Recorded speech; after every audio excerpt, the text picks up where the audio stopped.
ਧੰਨ ਵਾਹਿਗੁਰੂ ਜੀਓ।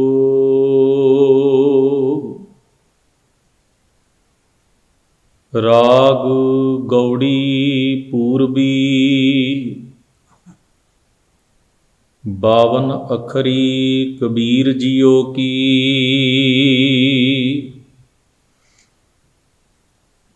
ਇੱਕ ਓੰਕਾਰ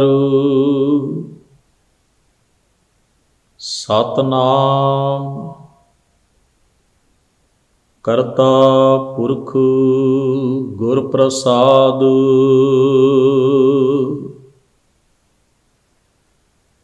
ਬਾਵਨ ਅਛਰ ਲੋਕ ਤਰੈ ਸਭ ਕਛ ਇਨਹੀ ਮਾਹੇ।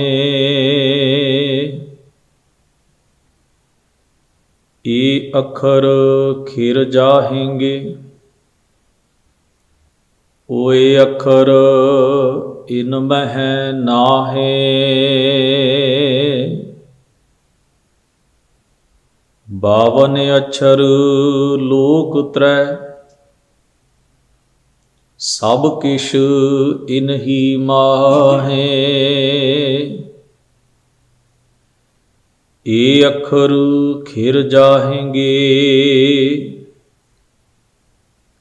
ਓਏ ਅੱਖਰ ਇਨ ਮਹਿ ਨਾਹੇ। ਵਾਹਿਗੁਰੂ ਜੀ ਕਾ ਖਾਲਸਾ ਵਾਹਿਗੁਰੂ ਜੀ ਕੀ ਫਤਿਹ। ਗਰੀਬ ਨਵਾਜ ਸਤਿਗੁਰੂ ਧੰਨ ਧੰਨ ਗੁਰੂ ਗ੍ਰੰਥ ਸਾਹਿਬ ਮਹਾਰਾਜ ਜੀ ਦੇ ਪਾਵਨ ਦਰਬਾਰ ਦੀਆਂ ਹਾਜ਼ਰੀਆਂ ਭਰ ਰਹੀ ਗੁਰੂ ਸਵਾਰੀ ਸਾਧ ਸੰਗਤ ਜੀਓ। ਅਕਾਲ ਪੁਰਖ ਵਾਹਿਗੁਰੂ ਜੀ ਨੇ ਬਖਸ਼ਿਸ਼ ਕਿਰਪਾ ਕੀਤੀ ਹੈ। ਸੰਗਤ ਰੂਪ ਵਿੱਚ ਗੁਰੂ ਦਰਬਾਰ ਵਿੱਚ ਸੱਜ ਕੇ ਮਹਾਰਾਜ ਦੀ ਪਾਵਨ ਬਾਣੀ ਦੇ ਪਾਠ ਅਤੇ ਕੀਰਤਨ ਆਪ ਜੀ ਨੇ ਗੁਰੂ ਸਵਾਰਿਆਂ ਪਾਸੋਂ ਬੜੇ ਪ੍ਰੇਮ ਸਤਿਕਾਰ ਨਾਲ ਸਰਵਣ ਕੀਤੇ ਹਨ।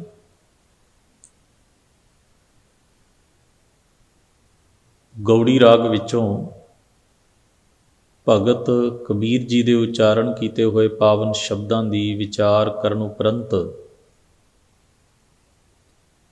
ਜੋ ਕਿ ਕੁੱਲ 74 ਸ਼ਬਦ ਗੌੜੀ ਰਾਗ ਦੇ ਵਿੱਚ ਭਗਤ ਕਬੀਰ ਜੀ ਦੇ ਦਰਜ ਹਨ, ਉਸ ਤੋਂ ਬਾਅਦ 340 ਅੰਕ ਤੋਂ ਭਗਤ ਕਬੀਰ ਜੀ ਦੀ ਉਚਾਰਨ ਕੀਤੀ ਹੋਈ ਪਾਵਨ ਬਾਣੀ ਆਰੰਭ ਹੁੰਦੀ ਹੈ, ਜਿਸ ਦਾ ਨਾਮ ਹੈ 52 ਅੱਖਰੀ। ਇਸ ਦੇ ਨਾਲ ਸੰਖੇਪ ਮੰਗਲਾਚਰਨ ਦਰਜ ਹੈ। ਬਿਲਕੁਲ ਸੰਖੇਪ ਰੂਪ ਜੋ ਹੈ ਇੱਕ ਓੰਕਾਰ ਸਤਿਗੁਰ ਪ੍ਰਸਾਦ, ਅਤੇ ਉਸ ਤੋਂ ਵਧੇਕ ਅਤੇ ਸੰਪੂਰਨ ਰੂਪ ਤੋਂ ਥੋੜ੍ਹਾ ਘੱਟ ਮੰਗਲਾਚਰਨ ਇੱਕ ਓੰਕਾਰ। ਉਹ ਪਰਮੇਸ਼ਰ ਵਾਹਿਗੁਰੂ ਅਕਾਲ ਪੁਰਖ ਇੱਕ ਵੱਜਵੀਂ ਹਸਤੀ ਹੈ, ਇੱਕ ਮੁਕੰਮਲ ਹਸਤੀ ਹੈ, ਜੋ ਇੱਕ ਰਸ ਸਮੁੱਚੀ ਕਾਇਨਾਤ ਆਪਣੀ ਸਿਰਜਣਾ ਦੇ ਵਿੱਚ, ਆਪਣੀ ਕੁਦਰਤ ਵਿੱਚ ਵਿਦਮਾਨ ਅਤੇ ਸਮਾਈ ਹੋਈ ਹੈ। ਸਤ ਨਾਮ ਸਦੀਵ ਕਾਲ ਕਾਇਮ ਰਹਿਣ ਵਾਲੀ ਹਸਤੀ, ਉਸ ਦਾ ਵਜੂਦ, ਉਸ ਦੀ ਹੋਂਦ ਸਦੀਵ ਕਾਲ ਸੱਚ ਹੈ। ਉਹ ਮਿਟਦੀ ਨਹੀਂ, ਖਪਦੀ ਨਹੀਂ, ਖਤਮ ਨਹੀਂ ਹੁੰਦੀ। ਕਰਤਾ ਪੁਰਖ ਜੋ ਸਮੁੱਚੀ ਸਿਰਜਣਾ ਨੂੰ ਕਰਨ ਵਾਲੀ ਸ਼ਕਤੀ ਹੈ, ਬਣਾਉਣ ਵਾਲੀ, ਸਿਰਜਣ ਵਾਲੀ, ਪੈਦਾ ਕਰਨ ਵਾਲੀ, ਚਲਾਉਣ ਵਾਲੀ, ਜੋ ਕ੍ਰੀਏਟਰ ਹੈ, ਸਿਰਜਣਹਾਰ ਹੈ, ਕਰਨ ਕਾਰਨ ਹੈ, ਅਤੇ ਫਿਰ ਆਪਣੀ ਬਣਾਈ ਹੋਈ ਰਚਨਾ ਦੇ ਵਿੱਚ ਪੁਰਖ ਦਾ ਅਰਥ ਹੈ ਵਿਦਮਾਨ ਹੋਣਾ, ਸਮਾ ਜਾਣਾ, ਵਿਆਪਕ ਹੋ ਜਾਣਾ, ਜਿਸ ਨੂੰ ਗੁਰੂ ਨਾਨਕ ਸਾਹਿਬ ਮਹਾਰਾਜ ਨੇ ਕਰ ਆਸਨ ਡਿਠੋ ਚਾਓ ਲਿਖਿਆ ਹੈ। ਗੁਰ ਪ੍ਰਸਾਦ ਐਸੇ ਪਰਮੇਸ਼ਰ ਦੀ ਸੋਝੀ, ਗੁਰੂ ਦੇ ਪ੍ਰਸਾਦ, ਗੁਰੂ ਦੀ ਕਿਰਪਾ, ਗੁਰੂ ਦੀ ਬਖਸ਼ਿਸ਼ ਦੇ ਨਾਲ, ਗੁਰੂ ਸ਼ਬਦ ਦੀ ਕਮਾਈ, ਗੁਰੂ ਅਨੁਭਵ ਨਾਲ ਜੁੜਨ ਸਦਕਾ ਜੀਵ ਨੂੰ ਹੁੰਦੀ ਹੈ। ਤੋ ਜੋ ਬਾਣੀ ਦਾ ਸਿਰਲੇਖ ਹੈ, ਰਾਗ ਗੌੜੀ ਪੂਰਬੀ, ਗੌੜੀ ਰਾਗ ਹੈ। ਇਸ ਨੂੰ ਗੌੜੀ ਪੂਰਬੀ ਵਿੱਚ ਮਿਸ਼ਰਤ ਵਿੱਚ ਸਤਿਗੁਰੂ ਜੀ ਨੇ ਦਰਜ ਕੀਤਾ ਹੈ। 52 ਅੱਖਰੀ ਕਬੀਰ ਜੀਓ ਕੀ। ਕਬੀਰ ਜੀ ਦੀ ਉਚਾਰਨ ਕੀਤੀ ਹੋਈ ਇਹ 52 ਅੱਖਰੀ ਹੈ। 52 ਦਾ ਅਰਥ 52 ਹੈ। ਅੱਖਰੀ ਦਾ ਮਤਲਬ ਅੱਖਰ ਹਨ, ਜਿਹਨੂੰ ਆਪਾਂ ਵਰਣਮਾਲਾ ਕਹਿੰਦੇ ਹਾਂ। 52 ਅੱਖਰੀ 52 ਅੱਖਰਾਂ ਵਾਲੀ ਬਾਣੀ। ਫਾਰਸੀ ਦੇ ਵਿੱਚ, ਉਰਦੂ ਦੇ ਵਿੱਚ, ਫਾਰਸੀ ਅਤੇ ਉਰਦੂ ਦੇ ਪਹਿਲੇ ਅੱਖਰਾਂ ਨੂੰ ਲੈ ਕੇ ਜੋ ਉਹਨਾਂ ਦੀ ਵਰਣਮਾਲਾ ਹੈ, ਫਾਰਸੀ ਦੀ ਅਤੇ ਉਰਦੂ ਦੀ, ਇੱਕ ਇੱਕ ਅੱਖਰ ਨੂੰ ਲੈ ਕੇ ਉਹਦੇ ਤੋਂ ਅੱਗੇ ਕਾਵਿ ਰੂਪ ਵਿੱਚ ਕੁਝ ਲਿਖਣ ਦਾ ਇੱਕ ਕਾਵਿ ਸਾਹਿਤ ਦੇ ਵਿੱਚ ਇੱਕ ਵਿਧਾ ਹੈ, ਇੱਕ ਜੁਗਤ ਹੈ। ਇਸੇ ਤਰ੍ਹਾਂ ਹੀ ਆਪਣੇ ਵਿੱਚ 35 ਅੱਖਰੀ ਆਪਾਂ ਕਹਿੰਦੇ ਹਾਂ, ਆਪਣੀ ਜਿਹੜੀ ਪੰਜਾਬੀ ਦੀ ਵਰਣਮਾਲਾ ਹੈ ਉਹਨੂੰ ਆਪਾਂ 35 ਅੱਖਰਾਂ ਵਾਲੀ ਜਾਂ 35 ਕਹਿ ਦਿੰਦੇ ਹਾਂ। ਦੇਵਨਾਗਰੀ ਦੀ ਜਿਹੜੀ ਵਰਣਮਾਲਾ ਹੈ ਉਸ ਨੂੰ 52 ਅੱਖਰੀ ਕਹਿ ਦਿੱਤਾ ਜਾਂਦਾ, 52 ਅੱਖਰੀ। ਧੰਨ ਗੁਰੂ ਗ੍ਰੰਥ ਸਾਹਿਬ ਮਹਾਰਾਜ ਦੀ ਬਾਣੀ ਵਿੱਚ 2 52 ਅੱਖਰੀਆਂ ਦਰਜ ਨੇ। ਇੱਕ ਗੁਰੂ ਅਰਜਨ ਸਾਹਿਬ, ਧੰਨ ਗੁਰੂ ਅਰਜਨ ਸਾਹਿਬ ਮਹਾਰਾਜ ਦੀ ਗੌੜੀ ਰਾਗ ਵਿੱਚ ਜਿਹੜੀ 250 ਨੰਬਰ ਅੰਕ ਤੋਂ ਆਰੰਭ ਹੁੰਦੀ ਹੈ। ਇਸ ਦੀਆਂ ਕੁੱਲ 55 ਪੌੜੀਆਂ ਨੇ ਅਤੇ ਹਰ ਪੌੜੀ ਦੇ ਨਾਲ ਇੱਕ ਸ਼ਲੋਕ ਦਰਜ ਹੈ। ਇੱਕ ਸ਼ਲੋਕ ਅਖੀਰ ਉੱਤੇ ਵੀ ਦਰਜ ਹੈ। ਭਗਤ ਕਬੀਰ ਜੀ ਦੀ ਇਹ 52 ਅੱਖਰੀ ਵੀ ਗੌੜੀ ਰਾਗ ਵਿੱਚ ਦਰਜ ਹੈ, ਅਤੇ ਗੁਰੂ ਅਰਜਨ ਸਾਹਿਬ ਜੀ ਦੀ 52 ਅੱਖਰੀ ਵੀ ਗੌੜੀ ਰਾਗ ਵਿੱਚ, ਜੋ ਸੁਖਮਨੀ ਸਾਹਿਬ ਦੀ ਬਾਣੀ ਤੋਂ ਪਹਿਲਾਂ ਆਉਂਦੀ ਹੈ, ਉਹ ਵੀ ਗੌੜੀ ਰਾਗ ਵਿੱਚ ਦਰਜ ਹੈ। ਕਬੀਰ ਜੀ ਦੀ ਇਸ 52 ਅੱਖਰੀ ਦੇ ਕੁੱਲ 45 ਬੰਦ ਹਨ। ਤੋ ਇਹਨੂੰ ਅਸੀਂ ਇੱਕ ਕਾਵਿ ਵਿਧਾ ਕਹਿੰਦੇ ਹਾਂ ਕਿ ਅੱਖਰਾਂ ਦੀ ਵਰਤੋਂ ਕਰਕੇ ਉਹਦੇ ਰਾਹੀਂ ਕਾਵਿਕ ਰੂਪ ਵਿੱਚ ਕੁਝ ਉਪਦੇਸ਼ ਦੇਣਾ, ਕੋਈ ਸੰਦੇਸ਼ ਦੇਣਾ, ਕੋਈ ਵਿਚਾਰ ਦੂਜਿਆਂ ਨੂੰ ਬਖਸ਼ਣੀ। ਗੁਰੂ ਸਾਹਿਬ ਜੀ ਨੇ ਬਾਣੀ 'ਚ ਜਿਵੇਂ ਘੋੜੀਆਂ, ਵਿਆਹ ਸ਼ਗਨ ਆਦਿਕ ਦੇ ਉੱਤੇ ਘੋੜੀਆਂ ਗਾਉਣ ਦਾ, ਘੋੜੀਆਂ ਇੱਕ ਵਿਧਾ ਹੈ। ਇਸੇ ਤਰ੍ਹਾਂ ਹੀ ਸੋਹਲੇ, ਇਸੇ ਤਰ੍ਹਾਂ ਹੀ ਮੰਗਲ ਗਾਏ ਜਾਂਦੇ ਸਨ। ਖੁਸ਼ੀ ਦੇ ਗੀਤ ਨੂੰ ਆਪਾਂ ਮੰਗਲ ਕਹਿੰਦੇ ਹਾਂ। ਇਸੇ ਤਰ੍ਹਾਂ ਹੀ 12 ਮਾਹੇ, 7 ਵਾਰੇ, ਇਹ ਕਾਵਿਕ ਜੁਗਤਾਂ ਹਨ, ਕਾਵਿ ਵਿਧੀਆਂ ਹਨ। ਇਸੇ ਤਰ੍ਹਾਂ ਹੀ 52 ਅੱਖਰੀ ਵੀ ਕਾਵਿ ਵਿਧੀ ਹੈ। ਤੋ ਸਤਿਗੁਰੂ ਮਹਾਰਾਜ ਨੇ ਇਸ ਕਾਵਿ ਵਿਧੀ ਨੂੰ ਵਰਤਿਆ ਅਤੇ ਇਹਦੇ ਰਾਹੀਂ ਬੜਾ ਉੱਚਾ ਅਧਿਆਤਮਿਕ ਉਪਦੇਸ਼, ਜੀਵਨ ਜੁਗਤੀ ਸਾਨੂੰ ਬਖਸ਼ੀ ਹੈ। ਸਤਿਗੁਰੂ ਸੱਚੇ ਪਾਤਸ਼ਾਹ ਦੀ ਇਸ ਮੁਬਾਰਕ ਬਾਣੀ ਦੀ ਆਪਾਂ ਆਰੰਭਤਾ ਕਰਦੇ ਹਾਂ। ਭਗਤ ਕਬੀਰ ਜੀ ਮਹਾਰਾਜ ਫਰਮਾਉਂਦੇ ਹਨ, 52 ਅਛਰ ਲੋਕ ਤਰੈ, ਸਭ ਕਿਛ ਇਨਹੀ ਮਾਹੇ। ਦੇਵਨਾਗਰੀ ਦੇ 52 ਅੱਖਰ ਵਰਨ, ਉਹਨੂੰ ਲਿਖਿਆ ਹੈ 52। 52 ਅਛਰ ਲੋਕ ਤਰੈ। ਕਹਿੰਦੇ ਨੇ ਦੁਨੀਆ ਵਿੱਚ ਕੋਈ ਵੀ ਬੋਲੀ, ਭਾਸ਼ਾ ਬੋਲੀ ਜਾਂਦੀ ਹੈ, ਕਿਸੇ ਵੀ ਬੋਲੀ ਦੀ ਮਨੁੱਖ ਵਰਤੋਂ ਕਰਦਾ ਹੈ, ਤਾਂ ਉਸ ਬੋਲੀ ਨੂੰ ਚਿਰ ਸਥਾਈ ਰੱਖਣ ਲਈ ਮਨੁੱਖ ਨੇ ਅੱਖਰਾਂ ਦੀ ਕਾਢ ਕੱਢੀ। ਉਹਨੇ ਆਪਣੇ ਆਪਣੇ ਉਚਾਰਨ ਨੂੰ ਅੱਖਰਾਂ ਦੇ ਵਿੱਚ ਤਸਦੀਕ ਕੀਤਾ, ਅੱਖਰਾਂ ਦੀ ਜੜਤ ਵਿੱਚ ਜੁੜ ਲਿਆ। ਫਿਰ ਉਹਨਾਂ ਅੱਖਰਾਂ ਦੀ ਅੱਗੇ ਉਹਨੇ ਨੇਮ ਬਣਾਏ। ਹਰ ਅੱਖਰ ਦਾ ਇੱਕ ਸਾਊਂਡ ਹੈ। ਆਪਾਂ ਪੰਜਾਬੀ ਜਦੋਂ ਬੋਲਦੇ ਹਾਂ, ਇੱਕ ਇੱਕ ਅੱਖਰ ਨੂੰ ਬੋਲ ਕੇ ਵੇਖੋ। ਕੁਝ ਗਲੇ ਤੋਂ ਬੋਲੇ ਜਾਂਦੇ ਨੇ, ਕੁਝ ਜ਼ਬਾਨ ਦੇ ਪਿਛਲੇ ਹਿੱਸੇ ਤੋਂ ਬੋਲੇ ਜਾਂਦੇ ਨੇ, ਕੁਝ ਜ਼ਬਾਨ ਦੇ ਵਿਚਕਾਰੋਂ ਬੋਲੇ ਜਾਂਦੇ ਨੇ, ਕੁਝ ਜ਼ਬਾਨ ਦੇ ਅਗਲੇ ਸਿਰੇ ਤੋਂ ਬੋਲੇ ਜਾਂਦੇ ਨੇ ਜਦੋਂ ਉੱਤੇ ਤਾਲੂ ਨਾਲ ਲੱਗਦੀ ਹੈ। ਕੁਝ ਅੱਖਰ ਜਿਹੜੇ ਹਨ ਉਹ ਬੁੱਲ੍ਹਾਂ ਨਾਲ ਬੋਲੇ ਜਾਂਦੇ ਨੇ। ਹਰ ਅੱਖਰ ਦਾ ਆਪਣਾ ਸਾਊਂਡ ਹੈ, ਆਪਣੀ ਆਵਾਜ਼ ਹੈ। ਉਸ ਆਵਾਜ਼ ਨੂੰ, ਉਸ ਧੁਨੀ ਨੂੰ ਅਸੀਂ ਅੱਖਰ ਦੇ ਵਿੱਚ ਬੰਨ੍ਹਿਆ। ਫਿਰ ਉਹਨਾਂ ਅੱਖਰਾਂ ਦੇ ਜੋੜ ਨੂੰ ਅਸੀਂ ਸ਼ਬਦ ਆਖਿਆ।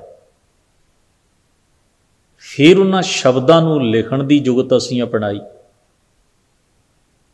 फिर उन्हां दे असीं नेम बनाए जिन्हों आपां व्याकरण ग्रैमर कहिंदे हां। ये सारे रूल जिहड़े हैं बोली दे ने, भाषा दे ने, लैंगुएज दे ने।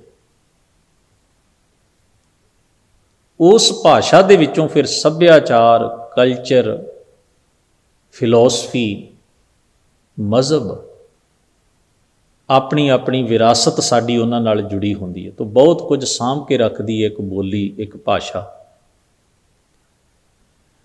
जिहड़ी बोली सानू विरासत विच मिलदी है, जिहड़ी बोली नाल साडी विरासत जुड़ी होवे, साडा मज़हब, साडी फिलोसफी, साडे विहार, साडे कर्म, उन्होंने असी माँ बोली कहने आ, जिहड़ी सानू माँ तो प्राप्त होवे, जिहड़ी बोली सानू अपने बजुर्गों तो मिलती होवे।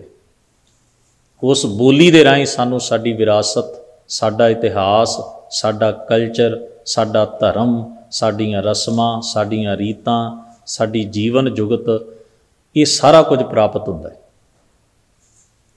बोली का बड़ा अहम स्थान है मनुख के जीवन में। बोली तो बिना मनुख कुछ भी नहीं।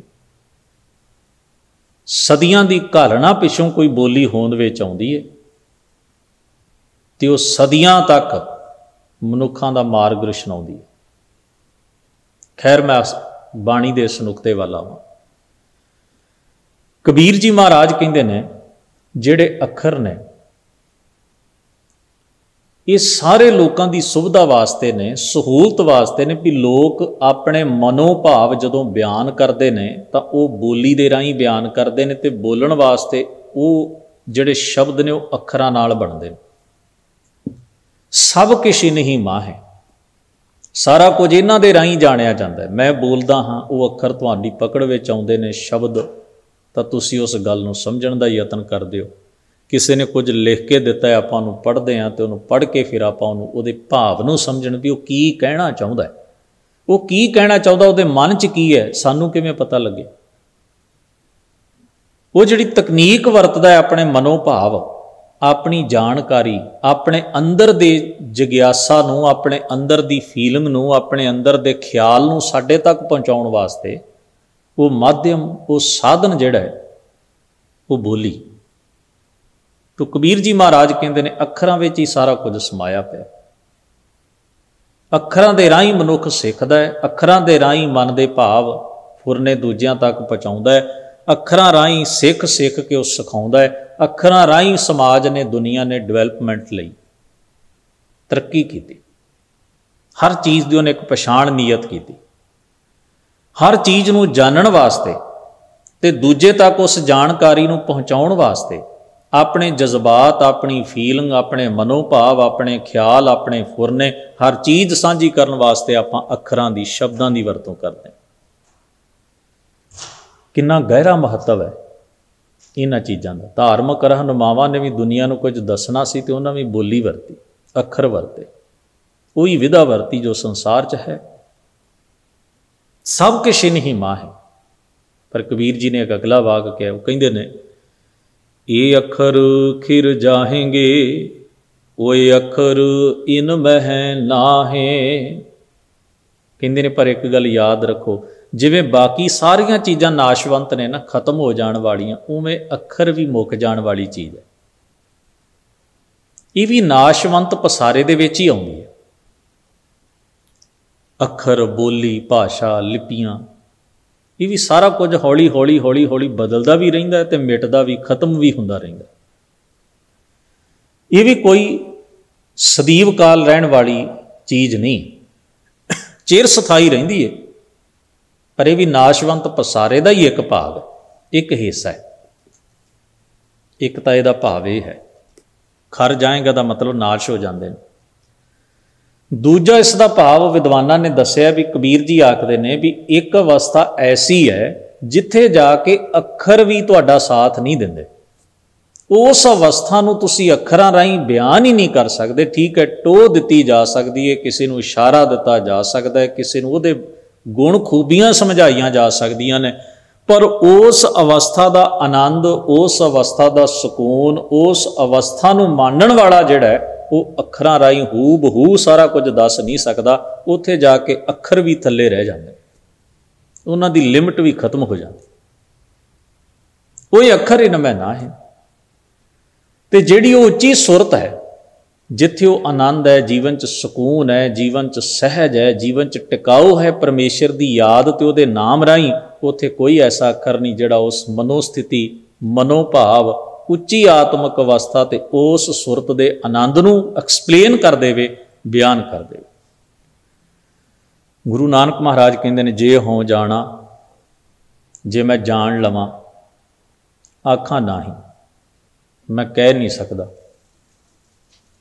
कहना कथन ना जाए, ना वो क्या जा सकता, ना वो एक्सप्लेन करके दसिया जा सकता।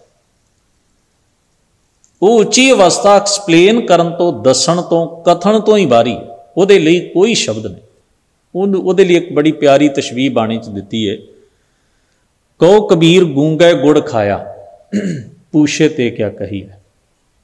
ਜਾਂ फिर लिखिया है, जिन्हें चाखी सोई जाने गूंगे की मिठियाई। गूंगा आपां उहनूं कहंदे हां जिहदी जबान ते है, पर जबान च शक्ति नहीं कि वह अखर बना के गल पूरी कर सके, दस सके। आपां कोई चीज़ खाने, आपां नूं पुछदे किवें दी है, कुछ तो आपां अपने मनोभाव जो असी फील किया, जो असी टेस्ट लिया, स्वाद लिया, असी कुछ ना कुछ उहदे बारे अगले नूं दस्सण दा यतन करदे।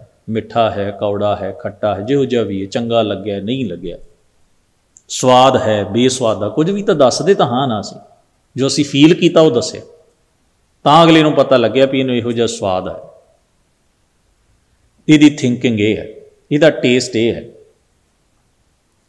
पर एक ऐसे मनुख नूं गुड़ खाण वास्ते, मिठा खाण वास्ते दिता, पर वो बोल नहीं सकता, स्वाद उहनूं आया पर कह नहीं सकता।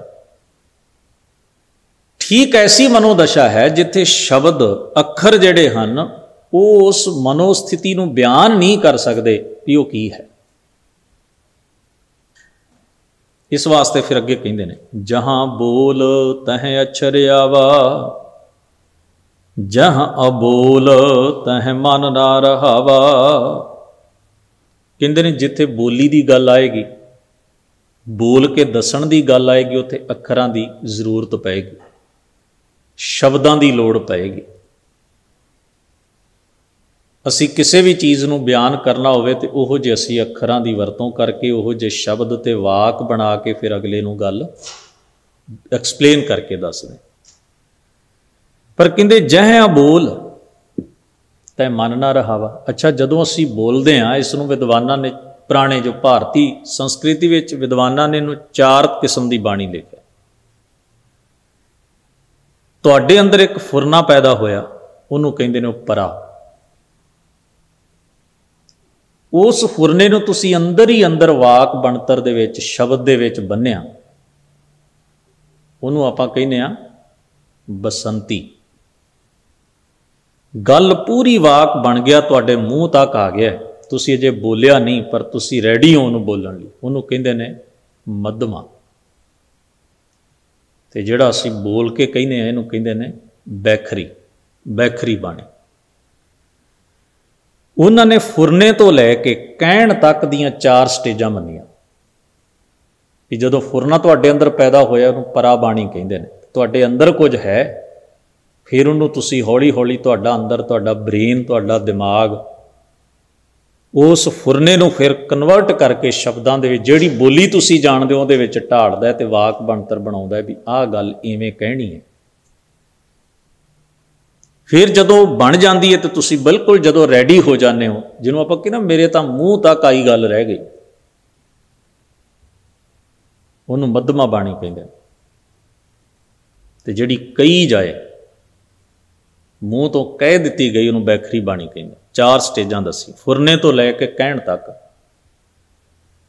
4 पड़ाव तय किए एक फुरने ने, अपने पैदा होने तो लैके दूजे दे पहुँचण तक, दूजे दे कन्नां तक।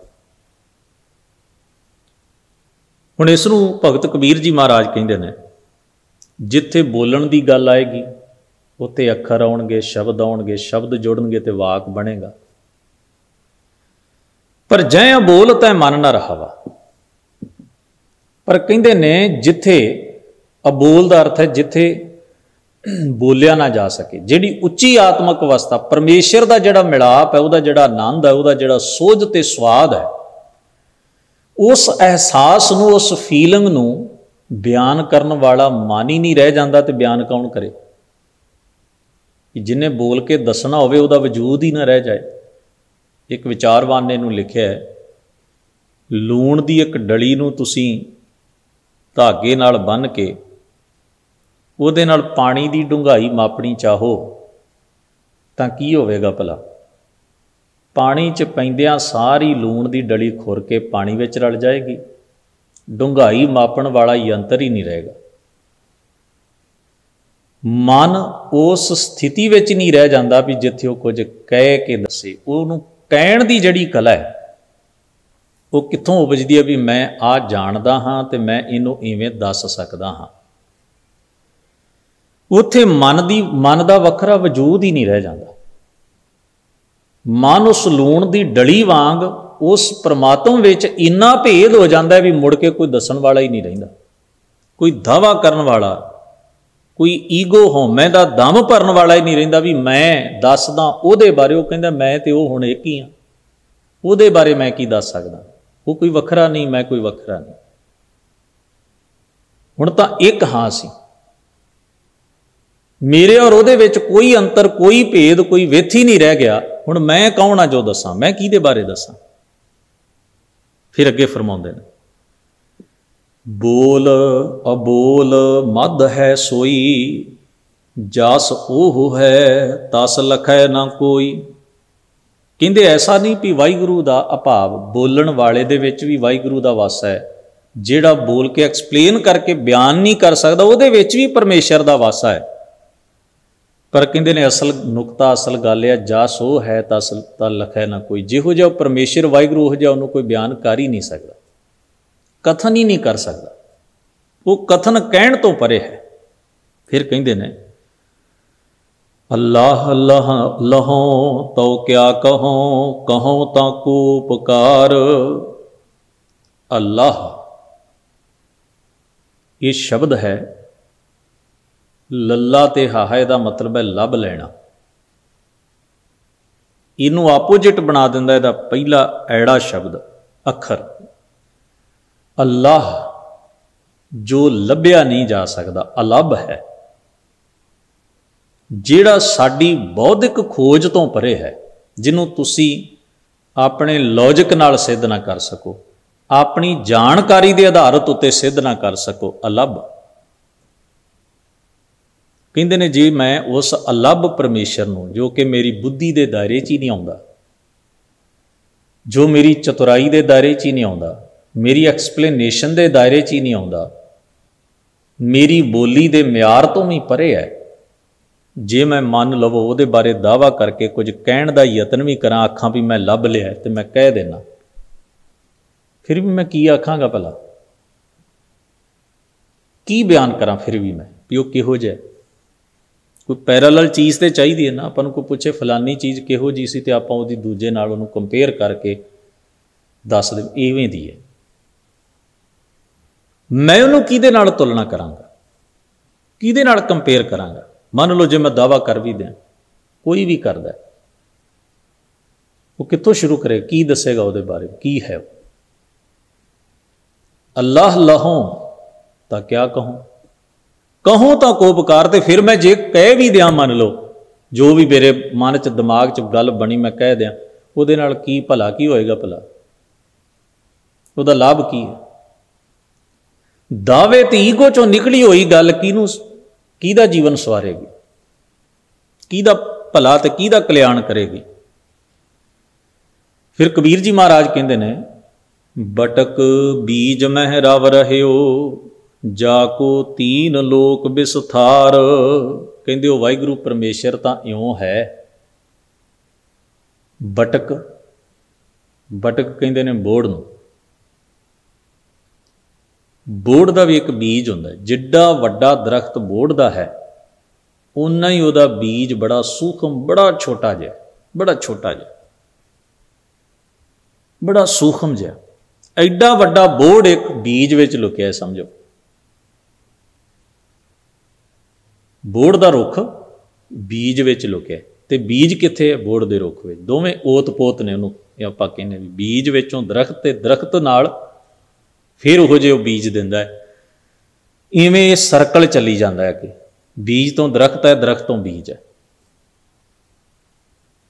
ਜਿਸ ਨੂੰ ਬਾਣੀ ਵਿੱਚ ਲਿਖਿਆ ਹੈ, ਬੀਜ ਬੀਜ ਦੇਖੇ ਅਨੇਕ ਪ੍ਰਕਾਰਾ, ਫਲ ਪਾਕੇ ਤੇ ਕੰਕਾਰਾ। ਇੱਕ ਬੀਜ ਜ਼ਮੀਨ 'ਚ ਬੋਇਆ ਗਿਆ, ਬੀਜਿਆ ਗਿਆ, ਦਰਖਤ ਪੈਦਾ ਹੋਇਆ, ਉਹਨੂੰ ਫਲ ਪਿਆ, ਫਲ ਪੱਕਿਆ, ਫਲ ਚੀਰਿਆ, ਉਹਦੇ 'ਚ ਉਹੋ ਜਿਹਾ ਹੀ ਬੀਜ ਸੀ ਜਿਹੋ ਜਿਹੇ ਬੀਜ ਤੋਂ ਰੁੱਖ ਉਹ ਪੌਦਾ ਪੈਦਾ ਹੋਇਆ। ਇਵੇਂ ਸਰਕਲ ਹੈ, ਬੀਜ ਵਿੱਚ ਦਰਖਤ ਹੈ, ਦਰਖਤ ਵਿੱਚ ਬੀਜ ਹੈ। ਪਰਮੇਸ਼ਰ ਵਿੱਚੋਂ ਹੀ ਸਾਰਾ ਪਸਾਰਾ ਪੈਦਾ ਹੁੰਦਾ ਹੈ, ਤੇ ਪਸਾਰੇ ਵਿੱਚ ਹੀ ਵਾਹਿਗੁਰੂ ਆਪ ਵਿਦਮਾਨ ਹੈ। ਦੋਵੇਂ ਚੀਜ਼ਾਂ ਓਤ, ਇਸੇ ਨੂੰ ਆਪਾਂ ਅੱਗੇ ਪੜ੍ਹ ਕੇ ਆਏ ਹਾਂ, ਓਤ ਪੋਤ ਪ੍ਰਭ ਸੋਈ। ਤਾਣੇ ਪੇਟੇ ਵਾਂਗ ਉਹੀ ਉਹੀ ਹਰ ਜਗ੍ਹਾ ਤੇ ਉਹੀ ਹੈ। ਇਸੇ ਕਰਕੇ ਕਹੇ ਵਿਸ ਸੰਸਾਰ ਤੁਮ ਦੇਖਦੇ, ਹਰ ਕਾ ਰੂਪ ਹੈ, ਹਰ ਰੂਪ ਨਦਰੀ ਆਏ। ਇਸ ਨੂੰ ਕਿਹਾ ਵੀ ਅਸਤ ਇੱਕ ਦਿਗਰ ਕੋਈ, ਏਕ ਤੂੰ ਹੀ ਏਕ ਤੂੰ ਹੀ, ਤੁਧ ਬਿਨ ਦੂਜਾ ਨਾ ਹੀ ਕੋਏ। ਤੋ ਫਰਮਾਉਂਦੇ ਨੇ ਬਟਕ ਬੀਜ ਮੈਂ ਰਵ ਰਹਿਓ, ਜਾ ਕੋ ਤੀਨ ਲੋਕ ਵਿਸਥਾਰ। ਇਸੇ ਤਰ੍ਹਾਂ ਵਾਹਿਗੁਰੂ ਸੂਖਮ ਸੱਤਾ ਵਿੱਚ ਵੀ ਹੈ, ਤੇ ਉਹਦੇ ਚੋਂ ਹੀ ਤਿੰਨਾਂ ਲੋਕਾਂ ਦੇ, ਯਾਨੀ ਕਿ ਸਾਰੀ ਕੁਦਰਤ ਦਾ, ਸਾਰੇ ਪਸਾਰੇ, ਅਨੰਤ ਪਸਾਰੇ ਦਾ ਪ੍ਰਗਟਾ ਤੇ ਫੈਲਾਅ ਹੋਇਆ, ਤੇ ਇਸ ਪਸਾਰੇ ਵਿੱਚ ਫਿਰ ਉਹ ਆਪ ਹੀ ਵਿਦਮਾਨ ਹੈ। ਫਿਰ ਅੱਗੇ ਲਿਖਦੇ ਨੇ, ਅੱਲਾਹ ਲਹੰਤਾ ਭੇਦ ਸ਼ੈ, ਕਛ ਕਛ ਪਾਇਓ ਭੇਦ। ਕਹਿੰਦੇ ਨੇ ਉਹ ਅਲੱਭ ਵਾਹਿਗੁਰੂ ਜੋ ਬੁੱਧੀ ਦੇ ਦਾਇਰੇ 'ਚ ਨਹੀਂ ਆਉਂਦਾ, ਜੋ ਸਾਡੀ ਐਕਸਪਲੇਨੇਸ਼ਨ ਦੇ ਦਾਇਰੇ 'ਚ ਨਹੀਂ ਆਉਂਦਾ, ਜੋ ਸਾਡੇ ਦਾਅਵੇ ਦੇ ਦਾਇਰੇ 'ਚ ਨਹੀਂ ਆਉਂਦਾ, ਜੋ ਸਾਡੀ ਈਗੋ ਦੇ ਦਾਇਰੇ 'ਚ ਨਹੀਂ ਆਉਂਦਾ, ਜੋ ਸਾਡੀ ਜਾਣਕਾਰੀ ਦੇ ਦਾਇਰੇ 'ਚ ਨਹੀਂ ਆਉਂਦਾ, ਉਸ ਪਰਮੇਸ਼ਰ ਦੀ ਨੇੜਤਾ ਜਦੋਂ ਜੀਵ ਪਾ ਲੈਂਦਾ ਸੁਰਤ ਕਰਕੇ, ਉਹਦਾ ਜਦੋਂ ਅਹਿਸਾਸ ਕਰ ਲੈਂਦਾ ਵੀ ਉਹ ਹੈ, ਉਹ ਆਪ ਹੀ ਆਪ ਹੈ, ਤਾਂ ਪਹਿਲੀ ਨਿਸ਼ਾਨੀ ਉਹਦੀ ਕੀ ਹੈ? ਕੀ ਪਰਿਵਰਤਨ ਜੀਵਨ ਵਿੱਚ ਵਾਪਰਦਾ? ਕਹਿੰਦੇ ਭੇਦ ਸ਼ੈ। ਭੇਦ ਦਾ ਮਤਲਬ ਹੈ ਦੁਬਦਾ, ਵੱਖਰੇ ਹੋਣ ਦਾ, ਵੀ ਮੈਂ ਪਰਮੇਸ਼ਰ ਤੋਂ ਵੱਖਰਾ ਹਾਂ, ਮੇਰਾ ਕੋਈ ਵਜੂਦ ਹੈ, ਮੈਂ ਕੋਈ ਚੀਜ਼ ਹਾਂ। ਉਹ ਜਿਹੜੀ ਈਗੋ ਦੇ ਵਿੱਚੋਂ, ਸਾਡੀ ਹਉਮੈ ਦੇ ਵਿੱਚੋਂ ਜਿਹੜਾ ਅਸੀਂ ਆਪਣੇ ਆਪ ਨੂੰ ਇੱਕ ਵੱਖਰੀ, ਇੱਕ ਅਲੱਹਦਾ ਧਿਰ ਬਣਾ ਲੈਂਦੇ ਹਾਂ, ਕਰਤੇ ਤੋਂ, ਸਿਰਜਣਹਾਰ ਤੋਂ, ਕੁਦਰਤ ਤੋਂ। ਉਹ ਜਿਹੜੀ ਹਉਮੈ, ਜਿਹੜਾ ਪਸਾਰਾ ਸਾਡਾ, ਬਣਾਵਟ ਜਿਹੜੀ ਬਣਾ ਦਿੰਦੀ ਹੈ ਸੁਰਤ ਦੀ, ਕਹਿੰਦੇ ਸਭ ਤੋਂ ਪਹਿਲਾਂ ਤਾਂ ਉਹ ਟੁੱਟਦੀ ਹੈ। ਛੈ ਦਾ ਮਤਲਬ ਨਾਸ਼ ਹੋ ਜਾਣਾ। ਸਭ ਤੋਂ ਪਹਿਲਾਂ ਤਾਂ ਉਹ ਬਣਤਰ ਟੁੱਟਦੀ ਹੈ, ਫਿਰ ਬੰਦੇ ਨੂੰ ਸਮਝ ਆਉਂਦੀ ਨਹੀਂ ਮੈਂ ਕੁਝ ਨਹੀਂ ਹਾਂ, ਮੈਂ ਨਾ ਹੀ ਪ੍ਰਭ ਸਭ ਕੁਛ ਤੇਰਾ, ਤੂੰ ਆਪ ਹੀ ਆਪ ਹੈ। ਫਿਰ ਫਰਮਾਉਂਦੇ ਨੇ ਕਛ ਕਛ ਪਾਇਓ ਭੇਦ। ਫਿਰ ਜੀਵ ਨੂੰ ਥੋੜਾ ਥੋੜਾ ਪਤਾ ਲੱਗਣ ਲੱਗਦਾ ਹੈ, ਉਹਦੀ ਸਮਝ ਪੈਣ ਲੱਗਦੀ ਵੀ ਵਾਹਿਗੁਰੂ ਦਾ ਪਸਾਰਾ ਕਿੰਨਾ ਅਨੰਤ ਹੈ। ਉਸ ਅਨੰਤ ਦੀ ਸੋਝੀ ਜਿਹੜੀ ਹੈ, ਉਹਦਾ ਅਹਿਸਾਸ ਜਿਹੜਾ ਹੈ, ਉਹ ਮਨੁੱਖ ਦੇ ਅੰਦਰ ਫਿਰ ਚਾਨਣ ਸਮਝ ਉਹਦੇ ਅੰਦਰ ਥੋੜੀ ਥੋੜੀ ਉਪਜਣ ਲੱਗਦੀ ਹੈ, ਪੈਦਾ ਹੋਣ ਲੱਗਦੀ ਹੈ। ਉਲਟ ਭੇਦ ਮਨ ਬੇਦਿਓ, ਪਾਇਓ ਅਭੰਗ ਅਸ਼ੇਦ। ਤੇ ਫਿਰ ਕੀ ਵਾਪਰਦਾ ਹੈ? ਜਦੋਂ ਅੰਦਰ ਦਾ ਭਰਮ ਭੇਦ ਮਿਟ ਜਾਂਦਾ ਹੈ ਵੀ ਮੈਂ ਕੁਝ ਵੱਖਰਾ ਪਰਮੇਸ਼ਰ ਨਾਲੋਂ, ਮਨ ਉਹਦੇ ਪ੍ਰੇਮ ਵਿੱਚ ਵਿੰਨਿਆ ਜਾਂਦਾ ਹੈ, ਮਨ ਉਸ ਦੇ ਪ੍ਰੇਮ ਵਿੱਚ ਇੱਕ ਸੁਰ ਹੋ ਜਾਂਦਾ ਹੈ, ਮਨ ਉਸ ਵਾਹਿਗੁਰੂ ਦੀ ਰੰਗਤ ਵਾਲਾ ਬਣ ਜਾਂਦਾ ਹੈ। ਪਾਇਓ ਅਭੰਗ ਅਸ਼ੇਦ, ਤੇ ਸਮਝ ਪੈਂਦੀ ਉਸ ਪਰਮੇਸ਼ਰ ਦੀ ਨੇੜਤਾ ਜੀ ਪਾ ਲੈਂਦਾ ਅਭੰਗ, ਜਿਹਨੂੰ ਭੰਗ ਤੋੜਿਆ ਨਹੀਂ ਜਾ ਸਕਦਾ, ਜਿਹਦੀ ਹਸਤੀ ਨੂੰ ਖੰਡਿਤ ਨਹੀਂ ਕੀਤਾ ਜਾ ਸਕਦਾ, ਜੋ ਅਖੰਡ ਹਸਤੀ ਵਾਲਾ, ਜੋ ਵਿੰਨਿਆ ਨਹੀਂ ਜਾਂਦਾ, ਜੋ ਟੁਕੜਿਆਂ ਵਿੱਚ ਨਹੀਂ ਵੰਡਿਆ ਜਾਂਦਾ। ਫਿਰ ਸਮਝ ਪੈਂਦੀ ਵੀ ਉਹ ਆਪ ਹੀ ਆਪ ਹੈ, ਇੱਕ ਹੈ। ਇੱਕ ਦਾ ਅਰਥ ਹੀ ਹੈ ਜੋ ਖੰਡਿਤ ਨਹੀਂ ਹੈ, ਨਿਰੰਤਰ ਹੈ। ਤੁਰਕ ਤਰੀਕਤ ਜਾਨੀਐ, ਹਿੰਦੂ ਵੇਦ ਪੁਰਾਨ। ਕਹਿੰਦੇ ਨੇ ਜਿਵੇਂ ਤੁਰਕ ਮੁਸਲਮਾਨ ਭਾਈ, ਅਸਲ ਮੁਸਲਮਾਨ ਇਸਲਾਮੀ ਫਿਲਾਸਫੀ ਦੇ ਮਾਸ਼ਰੇ 'ਚ ਉਹਨੂੰ ਮੰਨਿਆ ਜਾਂਦਾ ਜਿਹੜਾ ਤਰੀਕਤ, 4 ਸਟੇਜਾਂ ਨੇ, ਸ਼ਰੀਅਤ, ਤਰੀਕਤ, ਮਾਰਫਤ ਤੇ ਹਕੀਕਤ। ਇਹ ਦੂਜੀ ਸਟੇਜ ਹੈ। ਤਰੀਕਤ ਦਾ ਅਰਥ ਹੈ ਮਨ ਨੂੰ ਸਾਧਣਾ, ਮਨ ਨੂੰ ਸਵਾਰਨਾ, मन अंदर दी बुराई नूं, अपने नफ्स नाल लड़ना, अपनी अंदर दी बुराई नूं दूर करना, मन दी पाकीज़गी ते पवित्रता। कहते ने जिवें सियाणा ईमान वाला जिहड़ा तुर्क मुसलमान सज्जन है वो जिवें तरीकत दा राह फड़दा है, तो जिवें हिंदू कहंदा है वेद पुराण पढ़ने चाहिए, धर्म की रूह तक पहुँचने लिए अपने धर्म ग्रंथां नूं पढ़ो तो उसकी सिक्ख्या नूं धारण करो। कबीर जी आखते ने भी हर एक का अपना अपना ख्याल है, मार्ग है, पर मैं ये मार्ग दसदा हाँ। मन समझावन कारने कछुअक पढ़िए ज्ञान, के मन नूं समझाउण खातर, मन नूं सवारण लई कोई विवेक दा सबक भी मन नूं रोज़ पढ़ाउंदे रहना चाहिए।